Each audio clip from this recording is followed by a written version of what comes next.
दोस्तों नमस्कार। आपके अपने चैनल घटना चक्र नॉलेज पर आप सभी लोगों का बहुत बहुत स्वागत है। आधुनिक भारत की इस क्लास में जिसमें हम घटना चक्र पूर्वावलोकन के पिछले वर्षों में पूछे हुए प्रश्नों पर चर्चा करते हैं। जैसे कि आज का टॉपिक है हमारा द्वितीय विश्व युद्ध, पाकिस्तान की मांग, व्यक्तिगत सत्याग्रह और क्रिप्स मिशन।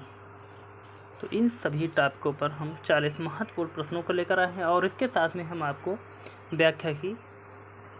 इसकी व्याख्या भी बताते रहेंगे। तो चलते हैं, शुरुआत करते हैं इस टॉपिक को, द्वितीय विश्व युद्ध।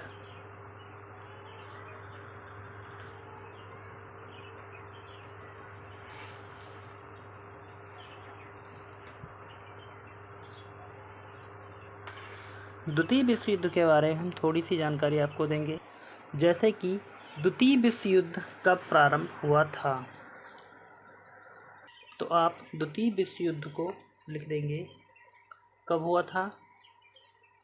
1/8/1939 को द्वितीय विश्व युद्ध स्टार्ट हुआ था। इसके अतिरिक्त अगर क्वेश्चन बनता है कि द्वितीय विश्व युद्ध के प्रारंभ के समय भारत का वायसराय कौन था, तो यहाँ पर हो जाएगा लॉर्ड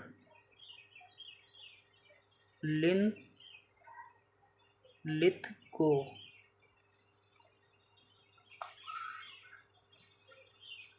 और यदि क्वेश्चन बनता है कि वायसराय लॉर्ड लिथगो ने द्वितीय विश्व युद्ध में भारत को जर्मनी के विरुद्ध युद्धग्रस्त राष्ट्र कब घोषित कर दिया था, तब आप बताएंगे कि 17 अक्टूबर 1939 को लॉर्ड लिथगो ने भारत को भी जर्मनी के विरुद्ध युद्धग्रस्त राष्ट्र घोषित कर दिया था। और इसी के कारण कांग्रेस के विधानमंडल से इस्तीफा दिए जाने के कारण मुस्लिम लीग द्वारा मुक्ति दिवस कब मनाया गया था, तो पिछली क्लास में हमने बताया था कि मुक्ति दिवस कितनी तारीख को मनाया गया था, तो 22 दिसंबर 1939 को। 22 दिसंबर 1939 को। तो यहाँ पर थोड़ा छोटा पेज हो गया, हम एक अगला पेज ले लेते हैं। और एक क्वेश्चन बनता है कि द्वितीय विश्व युद्ध के समय द्वितीय विश्व युद्ध के समय ब्रिटिश प्रधानमंत्री कौन था? ब्रिटिश पीएम कौन था? तो आप उत्तर में लिख लेंगे विंस्टन चर्चिल।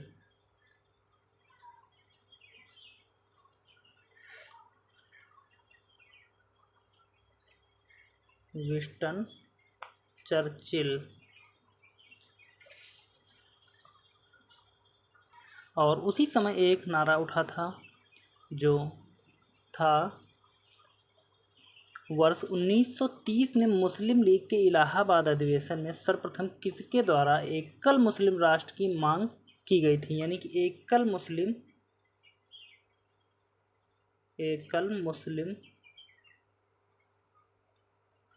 राष्ट्र की मांग। यहाँ पर इसका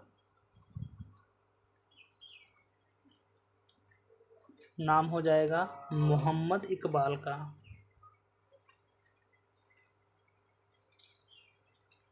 इकबाल।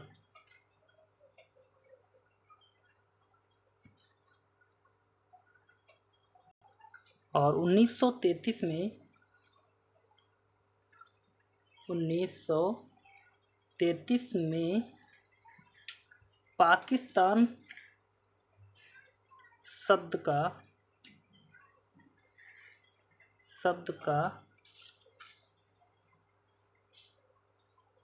प्रयोग सर्वप्रथम किसने किया था? तो उसका नाम हो जाएगा यहाँ पर चौधरी चौधरी रहमत अली। राइटिंग थोड़ा सही नहीं है, लेकिन आप अपने नोट्स में जहाँ पर लिखें तो वहाँ पर अच्छे से आप इसको लिख सकते हैं। और हम आपको बताते हैं एक दो महत्वपूर्ण क्वेश्चन, जैसे कि मुस्लिम लीग के किस अधिवेशन में पाकिस्तान की मांग के प्रभाव को स्वीकार किया गया था। तो यहाँ पर वह कौन सा सन था? लाहौर अधिवेशन।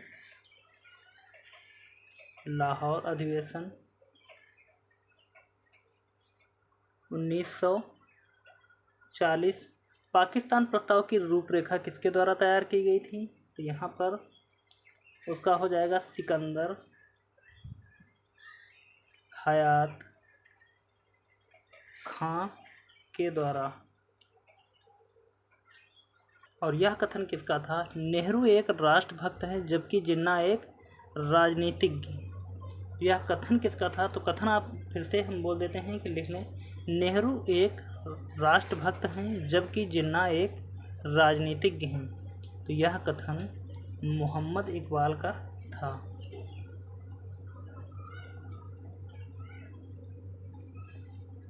मोहम्मद इकबाल।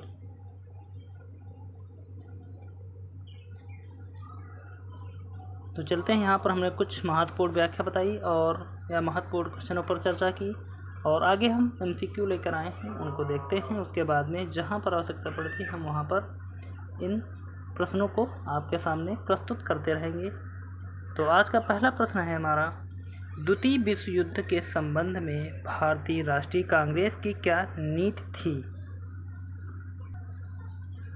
ए, पूर्ण स्वतंत्रता का आश्वासन मिलने पर ब्रिटेन को सहयोग। बी, ब्रिटेन को सक्रिय सहयोग। सी, तटस्थता। डी, उपर्युक्त में से कोई नहीं। चारों ऑप्शनों में से इसका राइट आंसर देखा जाए तो यहाँ पर इसका राइट आंसर हो जाएगा हमारा ए, पूर्ण स्वतंत्रता का आश्वासन मिलने पर ब्रिटेन को सहयोग। यह द्वितीय विश्व युद्ध के संबंध में भारतीय राष्ट्रीय कांग्रेस की नीति थी। चलते हैं, देखेंगे यहाँ पर इसकी थोड़ी सी व्याख्या को, जैसे कि दिया गया है। वर्ष 1939 में द्वितीय विश्व युद्ध प्रारंभ हुआ। कांग्रेस ने युद्ध में सर्व समर्थन के बदले भारत को स्वतंत्र राष्ट्र घोषित किए जाने का प्रस्ताव रखा। तत्कालीन वायसराय लॉर्ड लिनलिथगो ने भारतीय विधानमंडलों की सहमति के बिना भारत को युद्ध में शामिल कर दिया। साथ ही देश में आपातकाल की घोषणा कर दी गई। कांग्रेस कार्य समिति ने युद्ध के उद्देश्यों की घोषणा करने की मांग की तथा यह भी मांग की कि युद्ध के बाद भारत को स्वतंत्र कर दिया जाए। आगे बढ़ते हैं और देखते हैं यहाँ पर हम अगले प्रश्न को। अगला प्रश्न की जैसा कि दिया गया है, द्वितीय विश्व युद्ध में भारतीय राष्ट्रीय कांग्रेस ने अंग्रेजों को सहयोग प्रदान किया था। तो यहाँ पहला तो हमारा बिल्कुल असत्य है, क्योंकि द्वितीय विश्व युद्ध में भारत ने अंग्रेजों को सहयोग नहीं दिया था। कारण देख लेते हैं। क्योंकि उन्हें पूर्ण स्वराज प्राप्त होने की आशा थी। नहीं, कारण यह भी नहीं था, इसलिए यह भी गलत है। तो यहाँ पर जब दोनों गलत हैं तो हमारा हो जाएगा उत्तर एस और आर दोनों सत्य हैं। बी वाला राइट आंसर हो जाएगा। पहले वाले में कह रहा है एस और आर दोनों सत्य हैं, इसलिए यह गलत है। एस सत्य है पर आर असत्य है, यह गलत हो जाएगा। आर सत्य है पर एस असत्य है, तो यहाँ पर यह भी गलत होगा। बी हमारा राइट आंसर है। आगे बढ़ जाएंगे अगले प्रश्न की तरफ, या इसकी व्याख्या देखेंगे हम। जैसा कि दिया गया है, द्वितीय विश्व युद्ध के दौरान कांग्रेस द्वारा स्वीकृत प्रस्ताव में पोलैंड पर नाजी हमले तथा नाजीवाद और फांसीवाद की भर्त्सना की गई, लेकिन यह भी घोषित किया गया कि भारत किसी ऐसे युद्ध में शामिल नहीं हो सकता जो प्रकटतः लोकतांत्रिक स्वाधीनता की रक्षा के लिए लड़ा जा रहा हो, जबकि खुद से स्वाधीनता से वंचित रखा जा रहा हो। इस प्रकार कथन और कारण दोनों ही सत्य हैं। आगे बढ़ेंगे और अगला क्वेश्चन देखेंगे। यहाँ पर प्रश्न दिया गया है हमारा, कोट के माध्यम से इसका सही उत्तर बताना है। तो देखेंगे इसका कथन और कारण पर पढ़कर। कथन कह रहा है कि वर्ष 1939 में सभी प्रांतों में कांग्रेस मंत्रिमंडलों ने त्यागपत्र दिया। तो कथन तो हमारा सही हो जाएगा। कारण देख लेते हैं। कांग्रेस ने द्वितीय विश्व युद्ध के संदर्भ में वायसराय के जर्मनी के विरुद्ध युद्ध घोषित कर देने के निर्णय को स्वीकार नहीं किया। तो बिल्कुल यह भी हमारा सही है। अगर देखते हैं, रिलेट करते हैं कि इसकी यह कारण जो है कथन की व्याख्या कर रहा है या नहीं। तो पहले हम कारण को पढ़ते हैं। जैसे कि दिया गया है, कांग्रेस ने द्वितीय विश्व युद्ध के संदर्भ में वायसराय के जर्मनी के विरुद्ध युद्ध घोषित कर देने का निर्णय को स्वीकार नहीं किया, इसलिए वर्ष 1939 में सभी प्रांतों में कांग्रेस मंत्रिमंडलों ने त्यागपत्र दे दिया। तो बिल्कुल यह व्याख्या कर रहा है। तो यहाँ पर ए और आर दोनों सही हैं और आर सही व्याख्या करता है ए की। इस प्रकार ए वाला राइट आंसर हो जाएगा। आगे बढ़ जाएंगे अगले प्रश्न की तरफ। यहाँ पर देखेंगे हम अगला प्रश्न दिया गया है, 1939 में कांग्रेस मंत्रिमंडल ने 7 प्रांतों में त्यागपत्र दे दिया था क्योंकि ए कांग्रेस अन्य 4 प्रांतों में मंत्रिमंडल नहीं बना पाई थी, बी कांग्रेस में वाम पक्ष के उदय से मंत्रिमंडल का कार्य कर सकना असंभव हो गया था, सी उनके प्रांतों में बहुत अधिक सांप्रदायिक अशांति थी, डी उपर्युक्त कथनों ए, बी और सी में से कोई भी सही नहीं है। तो इनमें से इसका राइट आंसर बताना है। तो यहाँ पर हो जाएगा हमारा डी, इन चारों में से कोई भी सत्य नहीं है, यानी कि डी वाला सत्य है। और डी वाले में दिया गया है कि ए, बी, सी में से कोई भी सही नहीं है। तो यानी कि यह तीनों कथन गलत हैं। आगे बढ़ेंगे अगला प्रश्न देखते हैं। द्वितीय महायुद्ध कब समाप्त हुआ था? ए 1929 में, बी 1918 में, सी 1946 में, डी 1945 में। तो द्वितीय विश्व युद्ध स्टार्ट कब हुआ था?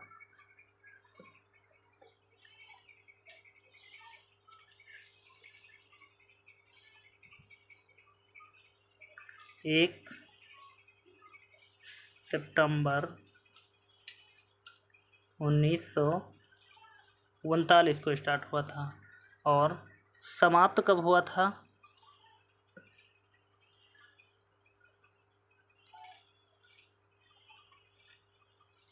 यानी कि डी वाला राइट आंसर होगा 1945 को।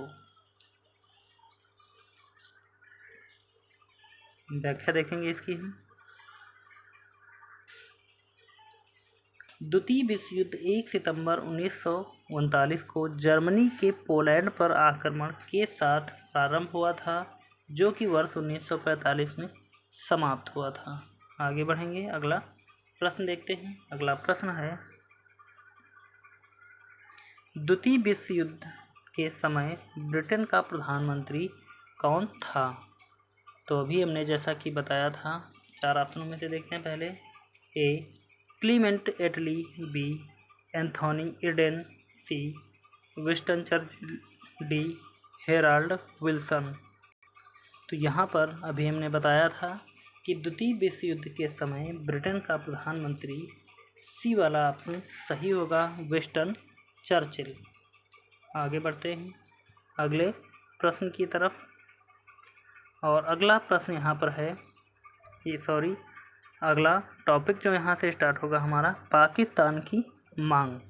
तो यहाँ बताते हैं हम आपको महत्वपूर्ण थोड़ी सी जानकारी कि पाकिस्तान की मांग किसने की थी सर्वप्रथम, तो मार्च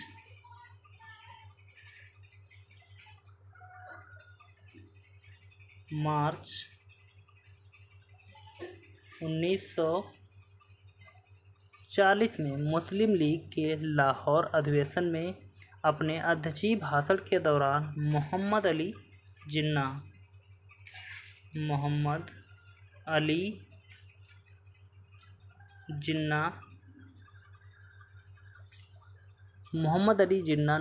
जिन्ना के द्वारा पृथक यानी कि पृथक मुस्लिम राष्ट्र के रूप में पाकिस्तान की मांग की गई थी। किसकी? पाकिस्तान की मांग की गई थी। कब की गई थी? तो यहाँ पर हमने बताया, लेकिन थोड़ा सा धुंधला लिख गया है। यहाँ पर हो जाएगा 1940 में।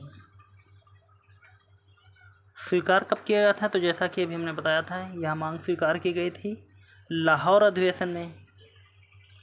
लाहौर अधिवेशन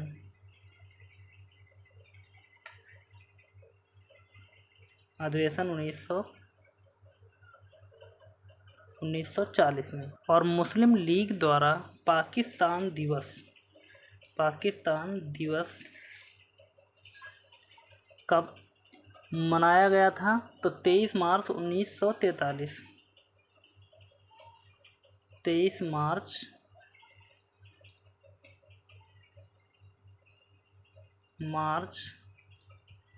1943 को पाकिस्तान दिवस मनाया गया था। और ब्रिटेन द्वारा अगस्त प्रस्ताव कब पारित किया गया था? अगस्त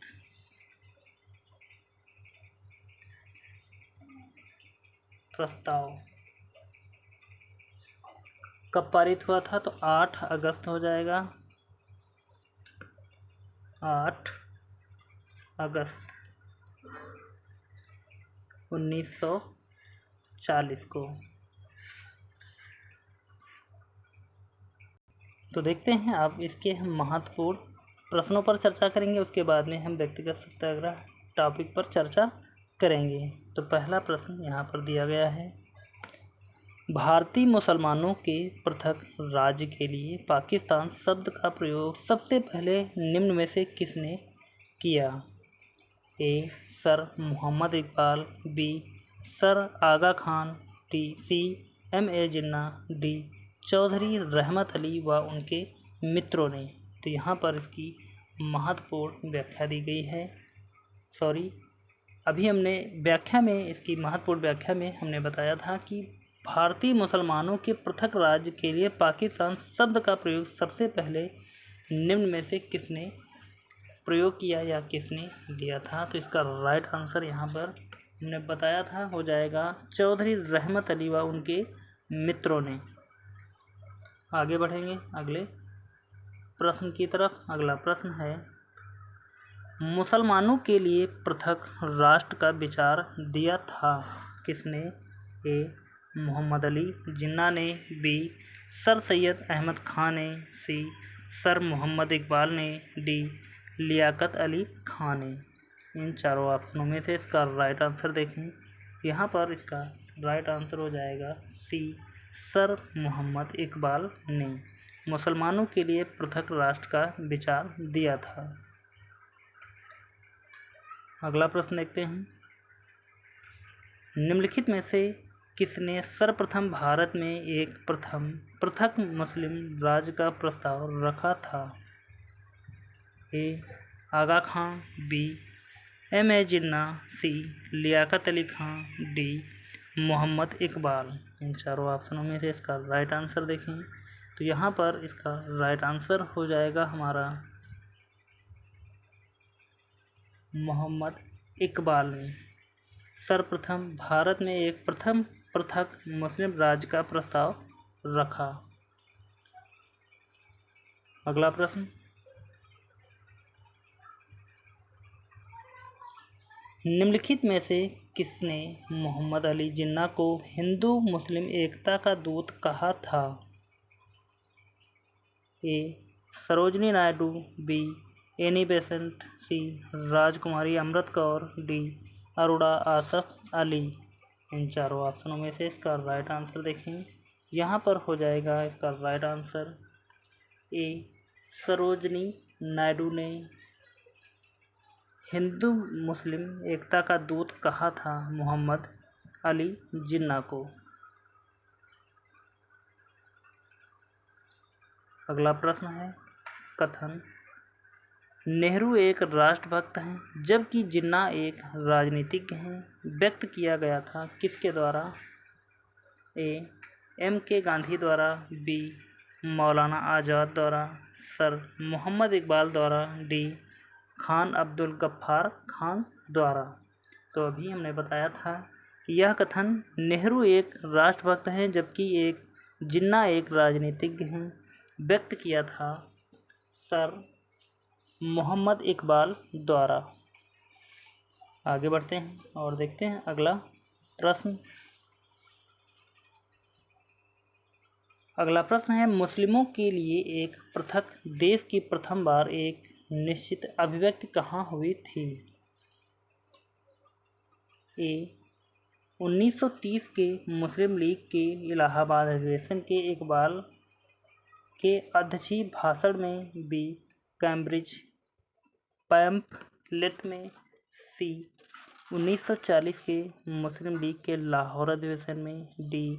उपर्युक्त में से कोई नहीं। इन चारों ऑप्शनों में से इसका सही उत्तर देखें तो यहाँ पर हो जाएगा हमारा मुस्लिमों के लिए एक पृथक देश की प्रथम बार एक निश्चित अभिव्यक्ति 1930 के मुस्लिम लीग के इलाहाबाद अधिवेशन के इकबाल के अध्यक्षीय भाषण में हुई थी। आगे बढ़ेंगे, अगला प्रश्न देखते हैं। अगला प्रश्न है नाउ और नेवर पैम्फलेट किसने लिखा? ए. मोहम्मद अली जिन्ना ने, बी. मोहम्मद इकबाल ने, सी. रहमत अली ने, डी. खफी खान, ई. उपर्युक्त में से कोई नहीं या उपर्युक्त में से एक से अधिक। इन चारों ऑप्शनों में से इसका राइट आंसर यहाँ पर देखें तो हो जाएगा हमारा सी. रहमत अली। नाउ और नेवर पैम्फलेट किसने लिखा? तो रहमत अली हो जाएगा इसका सही उत्तर। आगे बढ़ते हैं, अगला प्रश्न देखेंगे जो दिया गया है मुस्लिम लीग द्वारा पाकिस्तान की स्थापना की मांग करने वाला प्रस्ताव पारित किया गया वर्ष कौन था?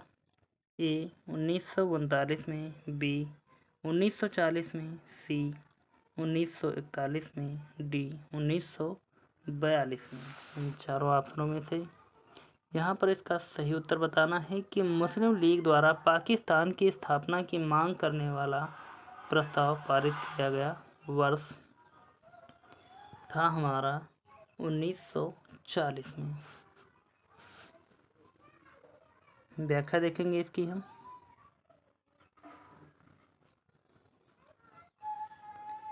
23 मार्च 1940 को मुस्लिम लीग के लाहौर अधिवेशन में प्रसिद्ध पाकिस्तान प्रस्ताव पारित किया गया, जिसका आधार यह था कि ऐसा कोई संविधान मुसलमानों को स्वीकार्य नहीं होगा जिसमें भारत के पूर्व और पश्चिम के मुस्लिम बहुल क्षेत्रों को एक स्वतंत्र और सार्वभौम राज्य के रूप में स्वीकार न किया गया हो। आगे बढ़ते हैं, अगला प्रश्न देखते हैं। मुस्लिम लीग द्वारा पाकिस्तान का प्रस्ताव पारित किया गया था। ए. फरवरी 1922 में, बी. दिसंबर 1928 में, सी. मार्च 1940 में, डी. सितंबर 1944 में। इन चारों ऑप्शनों में से इसका राइट आंसर देखें तो यहाँ पर इसका राइट आंसर हो जाएगा हमारा सी. मार्च 1940 में मुस्लिम लीग द्वारा पाकिस्तान का प्रस्ताव पारित किया गया था। आगे बढ़ते हैं, अगला प्रश्न। वर्ष 1940 में मुस्लिम लीग के अधिवेशन में पाकिस्तान के सृजन का प्रस्ताव किसने रखा था? ए. मोहम्मद अली जिन्ना, बी. मोहम्मद इकबाल द्वारा, सी. रहमत अली द्वारा, डी. खुली कुज्जमा द्वारा। इन चारों ऑप्शनों में से इसका राइट आंसर बताना है कि वर्ष 1940 में मुस्लिम लीग के अधिवेशन में पाकिस्तान के सृजन का प्रस्ताव किसने रखा था? तो यहाँ पर इसका राइट आंसर हो जाएगा खुली या खली कुज्जमा ने। व्याख्या देख लेंगे इसकी हम।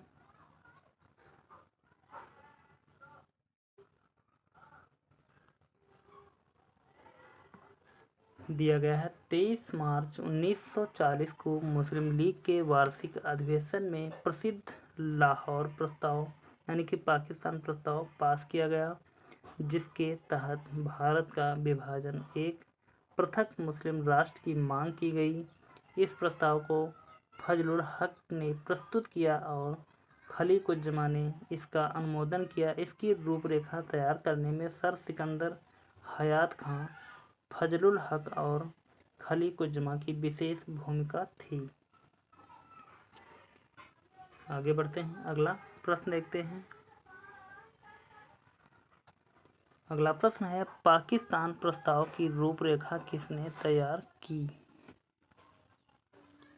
ए. रहमत अली, बी. सिकंदर हयात खां, सी. मोहम्मद अली जिन्ना, डी. फजलुल हक। इन चारों ऑप्शनों में से इसका सही उत्तर देखें हम तो यहाँ पर इसका सही उत्तर हो जाएगा बी.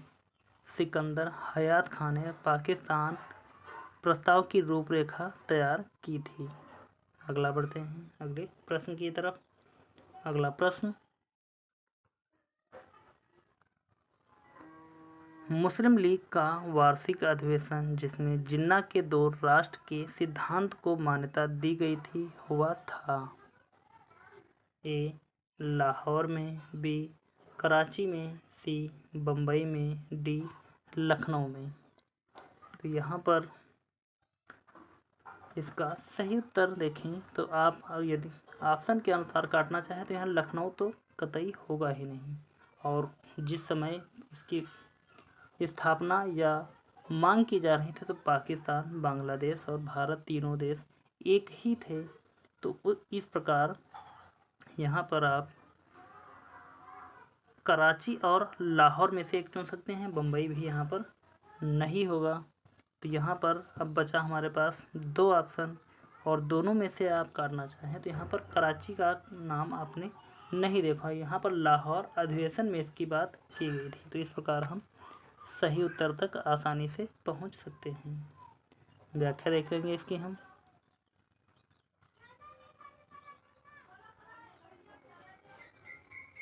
दिया गया है मार्च 1940 में लाहौर में आयोजित मुस्लिम लीग के वार्षिक अधिवेशन में जिन्ना के द्विराष्ट्र सिद्धांत को मान्यता दी गई थी। इससे संबंधित प्रस्ताव का प्रारूप सिकंदर हयात खां ने तैयार किया था और उसे फजलुल हक ने 23 मार्च 1940 को प्रस्तुत किया था। आगे बढ़ते हैं अगले प्रश्न की तरफ। अगला प्रश्न है, मुस्लिम लीग ने भारत के विभाजन की मांग का प्रस्ताव अपने किस अधिवेशन में किया था? ए. लाहौर में, बी. कराची में, सी.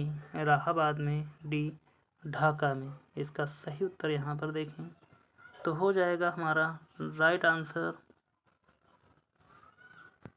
ए. लाहौर में। आगे बढ़ेंगे, अगला प्रश्न देखते हैं। अगला प्रश्न दिया गया है, वह कौन तिथि थी जब मुस्लिम लीग ने पाकिस्तान दिवस मनाया था? ए. 25 अप्रैल 1920, बी. 5 फरवरी 1922, सी. 14 जुलाई 1942, डी. 23 मार्च 1943। इन चारों ऑप्शनों में से इसका सही उत्तर देखें कि वह कौन सी तिथि थी जब मुस्लिम लीग ने पाकिस्तान दिवस मनाया था। तो इसका राइट आंसर यहाँ पर हो जाएगा डी, 23 मार्च 1943। आगे बढ़ते हैं और देखते हैं यहाँ पर इसकी महत्वपूर्ण व्याख्या को दिया गया है। 22 या 24 मार्च 1940 को मुस्लिम लीग का अधिवेशन लाहौर में हुआ। इसकी अध्यक्षता मोहम्मद अली जिन्ना ने की। 23 मार्च 1940 को इस अधिवेशन में भारत से अलग एक मुस्लिम राष्ट्र पाकिस्तान की मांग करते हुए एक प्रस्ताव पारित किया गया। इसी तिथि की स्मृति में 23 मार्च 1943 को मुस्लिम लीग द्वारा पाकिस्तान दिवस मनाया गया।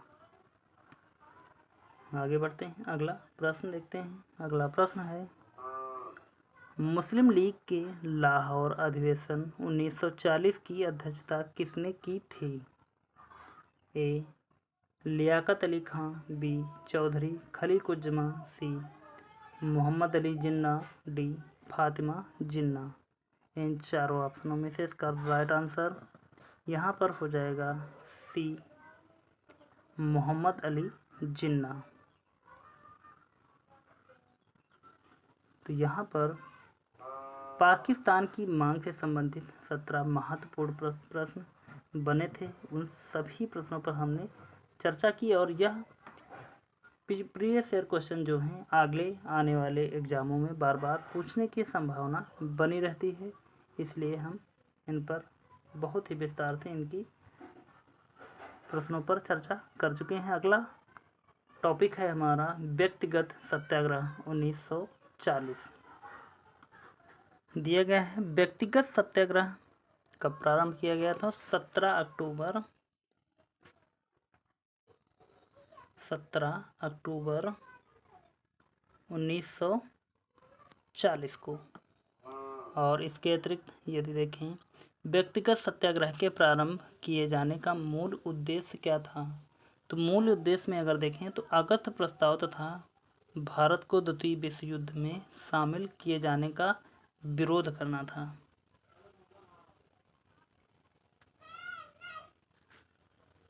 और व्यक्तिगत सत्याग्रह आंदोलन के प्रणेता कौन थे? इसके प्रणेता, कलर चेंज कर लेते हैं, प्रणेता, तो इसके प्रणेता जो थे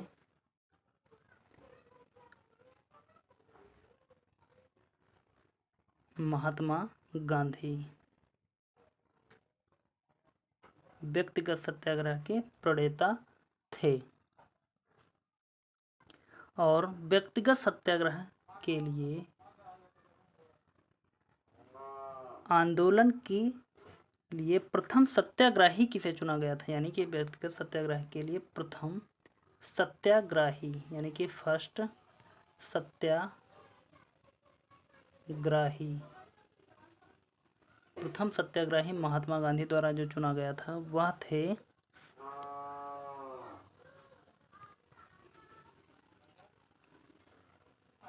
विनोबा भावे।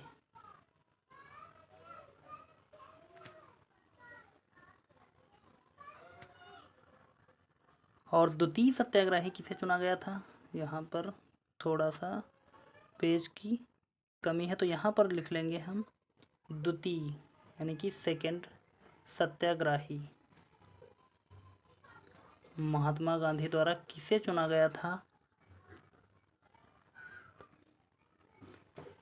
JL नेहरू को द्वितीय सत्याग्रही चुना गया था। और किसने यह कहा था कि नेहरू एक राष्ट्रभक्त हैं, जबकि जिन्ना एक राजनीतिक, तो अभी हमने बताया था मोहम्मद इकबाल।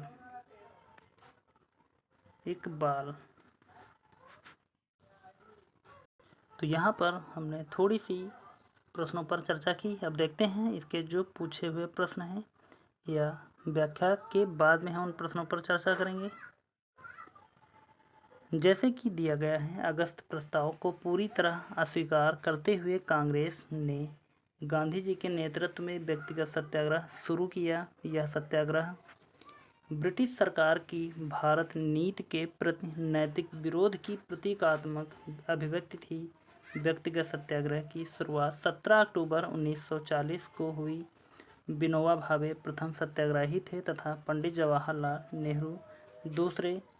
सर्वोदय शब्द का प्रयोग सर्वप्रथम महात्मा गांधी ने किया था। विनोबा भावे द्वारा गांधी जी के आदर्शों के प्रचार के लिए सर्वोदय समाज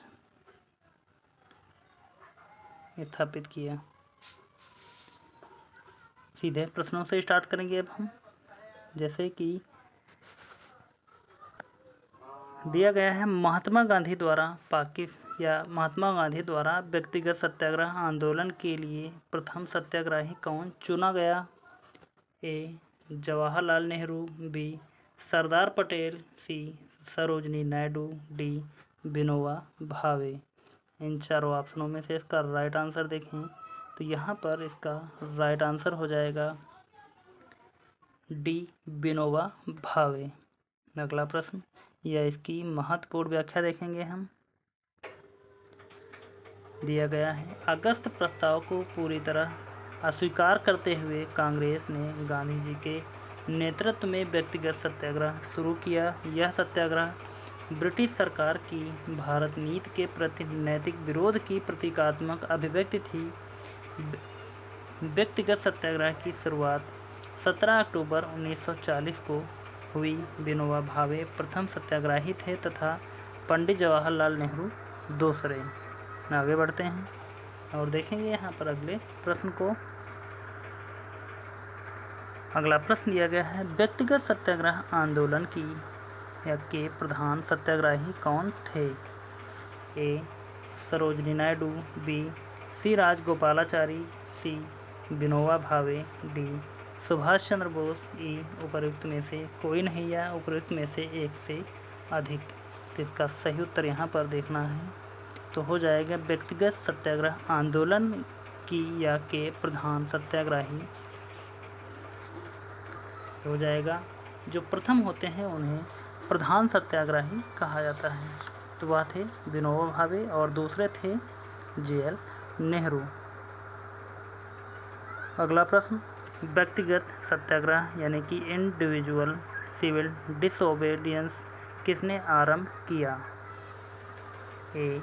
विनोबा भावे, बी. जवाहरलाल नेहरू, सी. सरदार पटेल, डी. शौकत अली। चार ऑप्शन हैं, चारों ऑप्शनों में से इसका राइट आंसर देखें तो यहाँ पर इसका राइट आंसर हो जाएगा ए. विनोबा भावे। अगला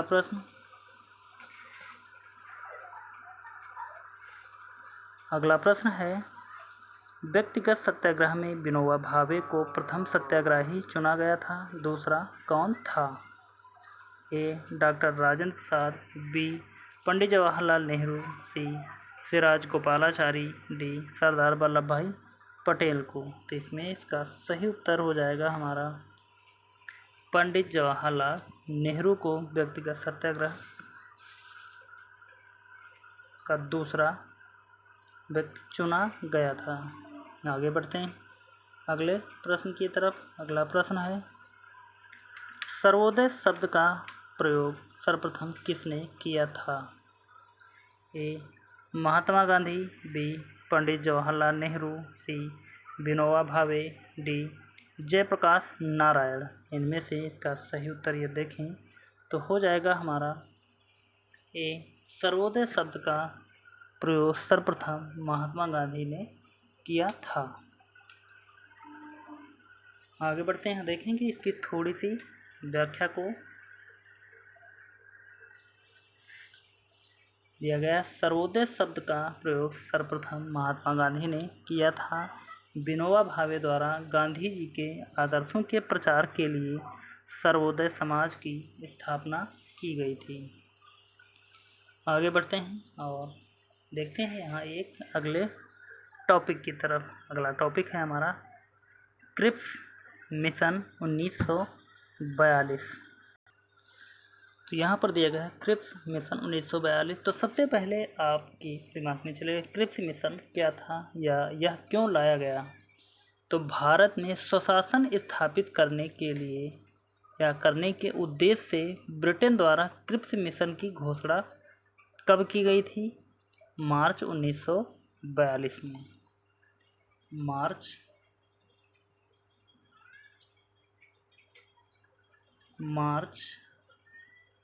1942 को। और इसके बारे में जानते हैं, थोड़ी सी हम व्याख्या आपको ओरली बताते हैं कि द्वितीय विश्व युद्ध में जापान की बढ़ती हुई शक्ति को देखते हुए अंतर्राष्ट्रीय समुदाय, विशेषकर अमेरिका, चीन एवं ऑस्ट्रेलिया ने ब्रिटेन पर भारत को स्वतंत्र करने के लिए दबाव बढ़ाया। परिणामस्वरूप ब्रिटिश प्रधानमंत्री विंस्टन चर्चिल द्वारा स्टैफोर्ड क्रिप्स के नेतृत्व में एक दल भारतीय नेताओं से वार्ता हेतु मार्च 1942 में भारत भेजा गया। और हम क्रिप्स मिशन से संबंधित प्रमुख प्रावधान देख लेते हैं। 2-3 प्रावधान हैं थोड़ी व्याख्या के रूप में। तो जैसा कि क्रिप्स मिशन में देखेंगे, युद्ध के नंबर 1 है, युद्ध के बाद भारत को डोमिनियन राज्य का दर्जा दिया जाएगा। नंबर 2, भारतीयों को अपना संविधान निर्मित करने का अधिकार दिया जाएगा, जिसके लिए युद्ध के बाद एक संविधान निर्मात्री परिषद बनेगी, जिसमें ब्रिटिश भारत के प्रांतों के निर्वाचित सदस्य और देशी रजवाड़ों के प्रतिनिधि शामिल होंगे। प्रथम में क्या था? डोमिनियन।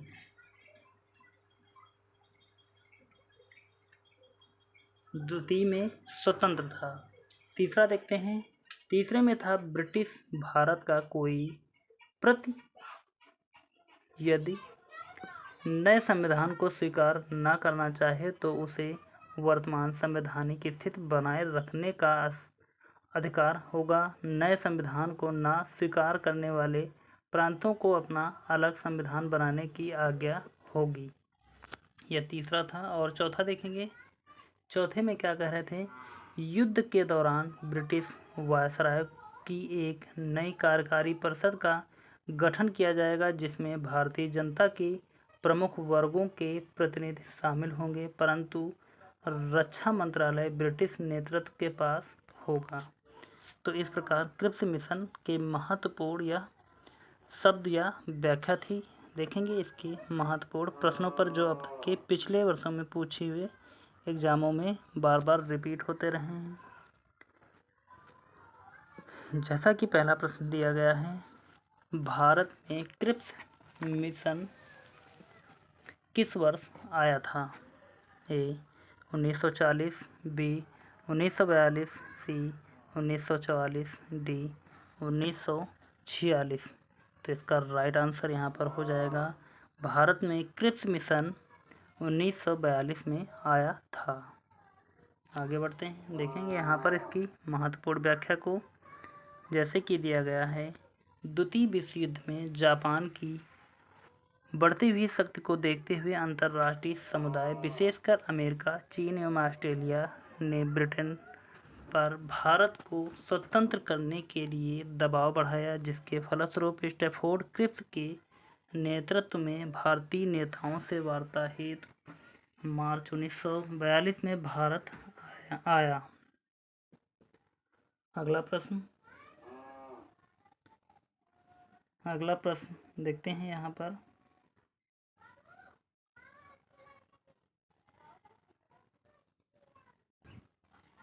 जैसा कि दिया गया है, ब्रिटेन सरकारों के प्रस्तावों की प्रारूप घोषणा जो सर स्टैफोर्ड क्रिप्स लाए थे में सम्मिलित थे। 4 कथन के रूप में दिए गए हैं, देखते हैं इनको हम। जैसा कि पहला है कि भारत को एक डोमिनियन स्थिति दी जानी चाहिए, तो पहला बिल्कुल सही है। दूसरा देखते हैं कि सब प्रांतों और राज्यों को मिलाकर एक भारतीय संघ होना चाहिए, दूसरा भी सत्य है। नंबर 3 कि कोई भी प्रांत या भारतीय राज्य भारतीय संघ के बाहर रहने का निर्णय ले सकता है, यह भी राइट है। नंबर 4 कि भारत का संविधान भारत की जनता द्वारा निर्मित किया जाए, तो यह भी सही है। यानी कि 1, 2, 3, 4 डी वाला ऑप्शन सही होगा, सभी चारों। आगे बढ़ते हैं और देखते हैं यहाँ पर इसकी महत्वपूर्ण व्याख्या को।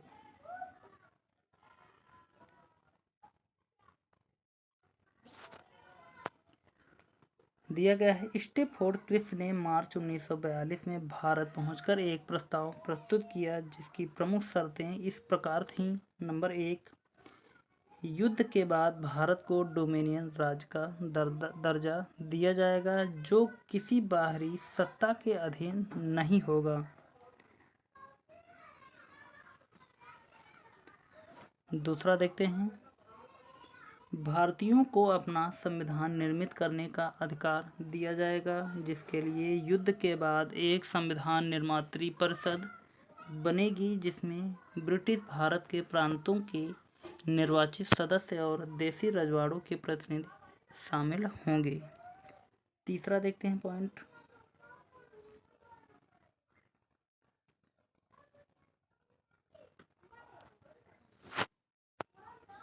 दिया गया है, ब्रिटिश भारत का कोई प्रांत यदि नए संविधान को स्वीकार न करना चाहे तो उसे वर्तमान संवैधानिक स्थिति बनाए रखने का अधिकार होगा। नए संविधान को न स्वीकार करने वाले प्रांतों को अपना अलग संविधान बनाने की आज्ञा होगी। आगे बढ़ते हैं, अगला है हमारा पॉइंट, युद्ध के दौरान ब्रिटिश वायसराय की एक नई कार्यकारी परिषद का गठन किया जाएगा जिसमें भारतीय जनता के प्रमुख वर्गों के प्रतिनिधि शामिल होंगे लेकिन रक्षा मंत्रालय ब्रिटिश नेतृत्व के पास होगा। आगे बढ़ते हैं, अगला प्रश्न देखते हैं। अगला प्रश्न दिया गया है, निम्नलिखित में से कौन सा क्रिप्स मिशन के संबंध में सही नहीं है। ए दिया गया है, युद्ध समाप्त होने पर डोमिनियन दर्जा। बी, संविधान सदन द्वारा निर्मित संविधान मान्य। सी, नई कार्य परिषद की नियुक्ति जिसमें हिंदुओं एवं मुसलमानों का समान प्रतिनिधित्व। डी, कोई भी सूबा भारतीय संघ से बाहर रह सकता है। तो इनमें से कौन सा सही नहीं है, यह उत्तर ढूंढना है हमको। तो इसका राइट आंसर अगर देखें तो यहाँ पर सी वाला हो जाएगा, नई कार्य परिषद की नियुक्ति जिसमें हिंदू एवं मुसलमानों का समान प्रतिनिधित्व। तो यह सही नहीं है। अगला प्रश्न देखते हैं, सर स्टैफोर्ड क्रिप्स की योजना में यह परिकल्पना थी कि द्वितीय विश्व युद्ध के बाद ए, भारत को पूर्ण स्वतंत्रता प्रदान की जानी चाहिए। बी, स्वतंत्रता प्रदान करने के पहले भारत को 2 भागों में विभाजित कर देना चाहिए। सी, भारत को इस शर्त के साथ गणतंत्र बना देना चाहिए कि वह राष्ट्रमंडल में शामिल होगा। डी, भारत को डोमिनियन स्टेटस दे देना चाहिए। इन चारों ऑप्शनों में से इसका राइट आंसर देखें तो यहाँ पर इसका राइट आंसर हो जाएगा हमारा डी, भारत को डोमिनियन स्टेटस दे देना चाहिए।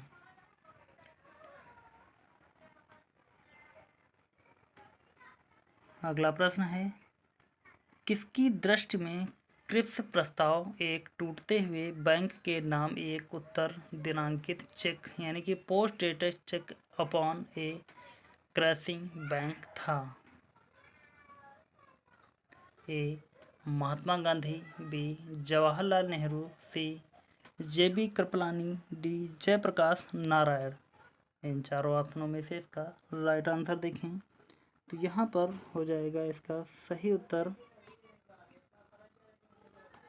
ए, महात्मा गांधी ने कहा था कि क्रिप्स प्रस्ताव एक टूटते हुए बैंक के नाम एक उत्तर दिनांकित चेक है यानी कि पोस्ट डेटेड चेक अपॉन ए क्रैशिंग बैंक। जो बैंक दिवालिया घोषित हो चुकी है उसे कहते हैं क्रैशिंग। तो यह कथन महात्मा गांधी जी ने कहा था। अगला देखते हैं, अगला प्रश्न, अगला प्रश्न है, निम्नलिखित कथनों पर विचार कीजिए। क्रिप्स प्रस्तावों में प्रावधान सम्मिलित हैं। नंबर 1, भारत की पूर्ण स्वतंत्रता के लिए। नंबर 2, संविधान निर्मात्री निकाय की रचना के लिए। उपर्युक्त कथनों में से कौन सा या से सही है? केवल 1, बी, केवल 2, सी, 1 और 2 दोनों, डी, ना तो 1 और ना ही 2। तो इन चारों ऑप्शनों में से इसका राइट आंसर देखें यहाँ पर, तो हो जाएगा हमारा सही उत्तर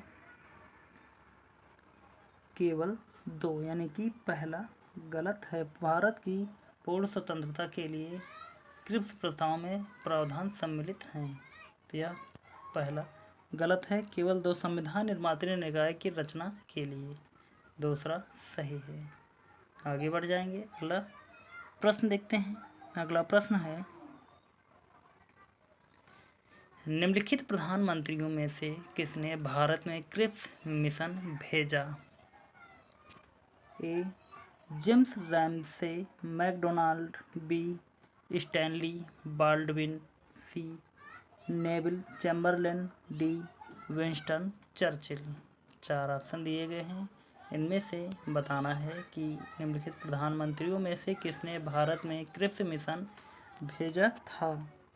तो वह व्यक्ति कौन थे? इसका राइट आंसर हो जाएगा विंस्टन चर्चिल ने भारत में क्रिप्स मिशन भेजा था इंग्लैंड से।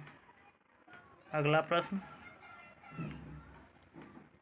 प्रश्न है, निम्नलिखित में से कौन क्रिप्स मिशन के साथ कांग्रेस के आधिकारिक वार्ताकार थे? ए, महात्मा गांधी एवं सरदार पटेल। बी, आचार्य JB कृपलानी एवं सी राजगोपालाचारी। सी, पंडित जवाहरलाल नेहरू एवं मौलाना आज़ाद। डी, डॉक्टर राजेंद्र प्रसाद एवं रफ़ी अहमद किदवई। इन चारों ऑप्शनों में से इसका राइट आंसर देखें, तो यहाँ पर इसका राइट आंसर हो जाएगा सी, पंडित जवाहरलाल नेहरू एवं मौलाना अबुल कलाम आज़ाद। आगे बढ़ते हैं, अगला प्रश्न दिया गया है, निम्नलिखित में से किसने महात्मा गांधी जी के आंदोलनों को राजनीतिक फिरौती कहा था? इसमें से इसका सही उत्तर बताना है इन 4 ऑप्शनों के माध्यम से। A, lord Chelmsford. B, lord Wavell. C, lord Linlithgow. D, lord Montagu. तो यहाँ पर महात्मा गांधी के आंदोलनों को राजनीतिक फिरौती जिसने कहा था वह व्यक्ति थे लॉर्ड लिनलिथगो। देखेंगे इसकी हम महत्वपूर्ण व्याख्या को जो दिया गया है।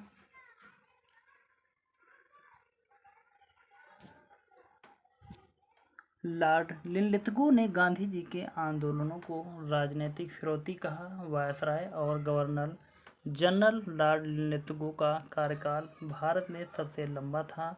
इनका कार्यकाल भारत में वर्ष 1936 से 1943 तक रहा। भारत छोड़ो आंदोलन इन्हीं के कार्यकाल में महात्मा गांधी द्वारा चलाया गया था।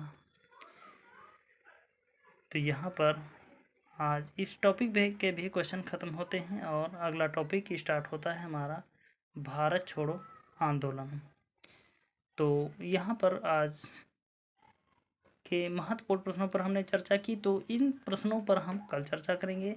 इसके अतिरिक्त हम महत्वपूर्ण जानकारी देते हैं जो भारत छोड़ो आंदोलन से नहीं बल्कि पूरे टॉपिक से हैं। यहाँ पर हम देखेंगे महत्वपूर्ण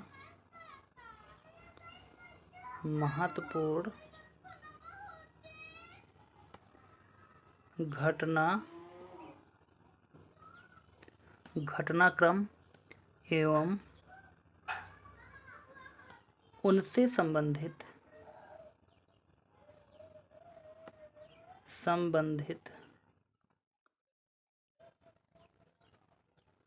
गवर्नर जनरल, यानी कि जितने भी गवर्नर जनरल हुए थे उनसे संबंधित कौन कौन सी घटनाएं घटी थीं? तो एक तरफ हम लिखेंगे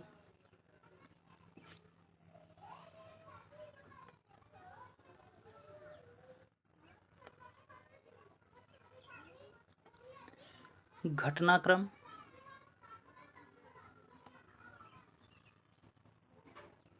और दूसरी तरफ लिखेंगे उनके गवर्नर जनरल। Governor general. तो सबसे पहले कौन होगा? नंबर एक घटनाक्रम में थे साइमन कमीशन, यानी कि साइमन कमीशन भारत कब आया था? साइमन कमीशन किसके कार्यकाल में? तो इधर हो जाएगा लॉर्ड इरविन।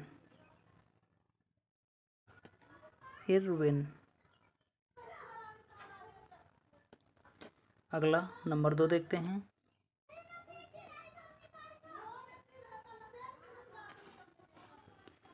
सांप्रदायिक पंचाट। सांप्रदायिक पंचाट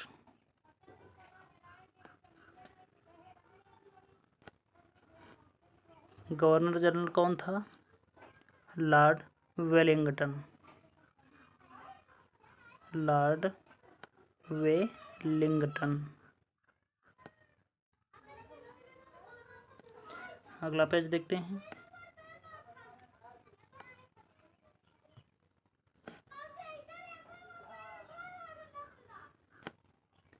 नंबर 3 पर कौन था? नंबर 3 पर थे अगस्त प्रस्ताव।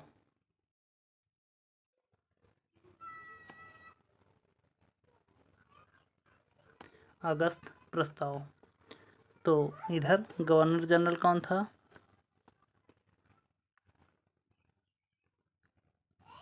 Lord Linlithgow.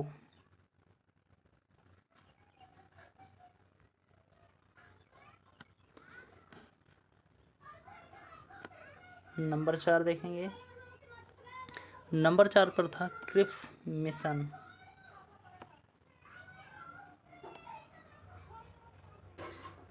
Cripps mission governor general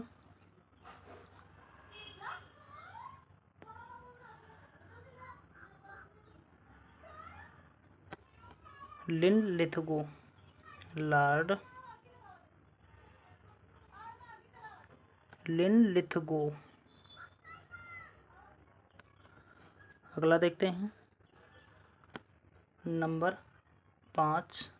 number 5 थे हमारी वेवेल योजना। वेवेल योजना। इधर गवर्नर जनरल कौन था? लॉर्ड वेवेल थे। वेवेल। अगला नंबर 6 देखेंगे।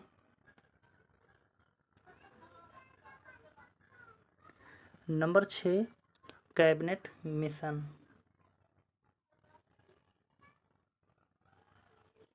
Cabinet mission.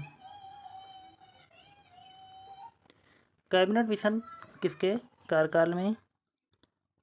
तो यहाँ पर हो जाएगा लॉर्ड वेवेल।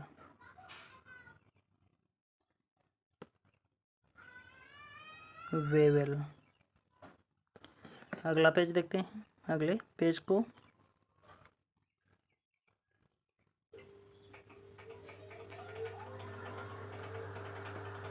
अगली योजना थी लॉर्ड माउंटबेटन या माउंटबेटन योजना।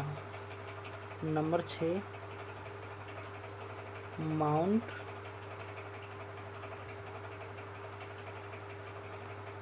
बेटन योजना। माउंटबेटन योजना यानी गवर्नर जनरल कौन था? Lord Mountbatten.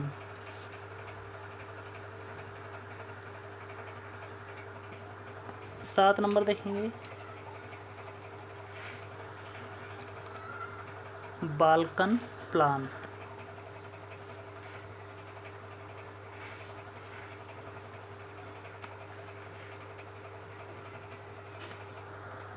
बाल्कन प्लान यानी कि गवर्नर जनरल कौन था? Lord mount batten.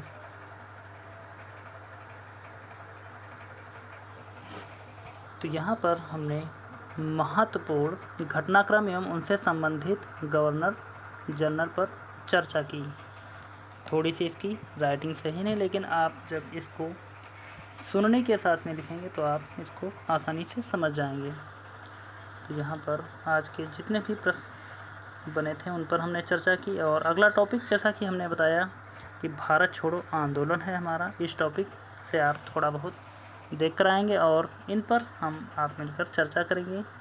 और आज के यहीं पर सभी प्रश्न या व्याख्या कंप्लीट होते हैं। उम्मीद करता हूं कि सभी लोगों ने इस क्लास को शुरू से लेकर अंत तक देखा होगा। और आपको यह क्लास कैसी लगी है आप में कमेंट के माध्यम से ज़रूर बताएं। और प्लीज़ क्लास को स्किप मत किया करें और अंत तक इस क्लास को देखा करें, जिससे हमारा मनोबल बढ़ेगा और हम आपके लिए एक अच्छे से अच्छे प्रश्नों को लेकर आपके सामने प्रस्तुत होंगे। तो इसके अतिरिक्त यदि आप सभी लोगों ने अभी तक पिछली क्लासों को नहीं देखा है तो आप इसकी पिछली क्लासों को प्लेलिस्ट के माध्यम से देख सकते हैं। और अन्य सब्जेक्ट की बात करें तो जैसे कि polity, UP special, Hindi, science या ज्योग्राफी की क्लासेस सभी की प्लेलिस्ट बनी हुई है। आप उन सभी पर चर्चा करते हैं। और आरआरबी, एनटीपीसी या रेलवे के लिए तो तीनों साइंस की प्लेलिस्ट बनी हुई है। फिजिक्स, केमिस्ट्री और बायोलॉजी के जितने भी प्रश्न अब तक रेलवे द्वारा पूछे गए हैं उन सभी की चर्चा हमने उन सभी क्लासेस में की है। तो इसकी अलग अलग 20-22 एक टॉपिक की, जैसे फिजिक्स की 22 से 25 क्लासें और केमिस्ट्री की 18 से 20 क्लासें और 25 के आसपास में बायोलॉजी की क्लासेस पड़ी हुई हैं। तो उन पर हमने महत्वपूर्ण बहुत ही प्रश्नों पर चर्चा की है। तो आप वहां पर जाकर इन सभी प्रश्नों को देख सकते हैं और अपनी तैयारी को मजबूत कर सकते हैं। तो चलते हैं, मिलेंगे अगली क्लास में। तब तक के लिए धन्यवाद, जय हिंद। और आपने इतना समय इस क्लास को दिया, इसके लिए आपका मैं आभारी रहूँगा। तो चलते हैं, मिलेंगे अगली क्लास में। तब तक के लिए धन्यवाद, जय हिंद। आपका समय शुभ हो।